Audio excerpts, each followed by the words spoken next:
Finally सांग मैंने मोर रोषे सरीगला। एठी मु कौन कर देखो आपण को एटी बीम आलू भजा करी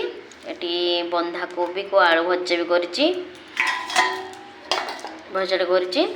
ये शिंब खाली शिंब सोरिष मसला पकईकि गोटे भजा करी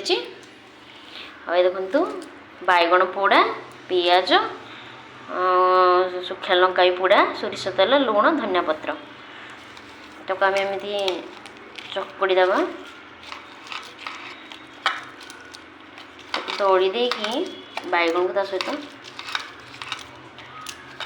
दड़ी देवा। ये धनिया पत्र लुण सोरिष तेल पियाज संगे संगे बस ये करदे तो बैगण को ताको भी जो भर्ता कलिनी माने मुझे दड़िकी कहली दड़िकी टी करी तो एमती तेल कम देवी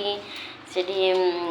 कड़ी एमती पकड़े भी से भर्ता होता भल लगी था एमती भी कहली यही आइटम टी कै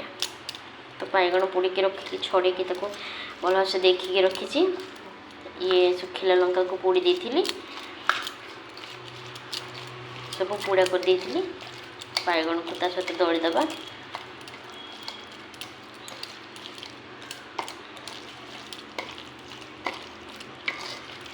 मिसेकी जेहेतु भात आज मु गाड़ी से भात जो बसई थी ताको मु उल्हे देकी पानी पखाड़ी की रखी देची तो से गरम भात आमर से गरम पखाड़ ही खाइबे तो से डाली किसी करनी खाली भजा आइटम कर देची जेहेतु पखाड़ टे बढ़ जाइला तो से मिसे मिसे आम खाईदेबू। तो पाग तो बहुत माने कुहुड़ी थंडा पाग होता जेहेतु कुहुड़ी बहुत पड़ता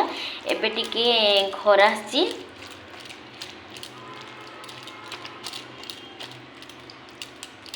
एबे टिके पाग टिके माने प्रकार लगुच।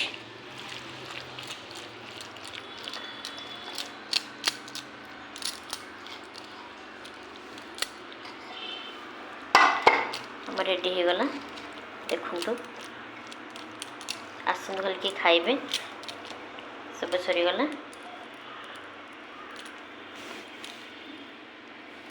देखु आ चटणी तो काली कराई से अल्प किसी अच्छी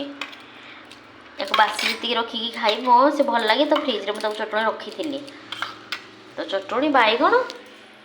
शिंब भजा सब रेडी।